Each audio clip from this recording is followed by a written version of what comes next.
To ensure your Facebook account is fully private, allowing you to shield it from unknown individuals, even those who follow you or whom you know, follow these steps outlined in the video. Initially, open your Facebook app and proceed as follows. Click on the three bars in the bottom right corner to access the menu. Scroll down to Settings and Privacy among the options.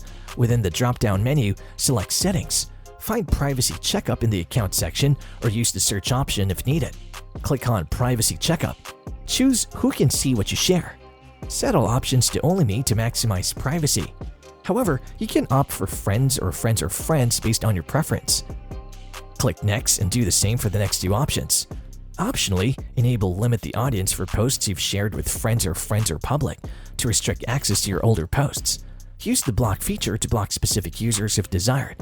Proceed to How to keep your account secure and follow the prompts.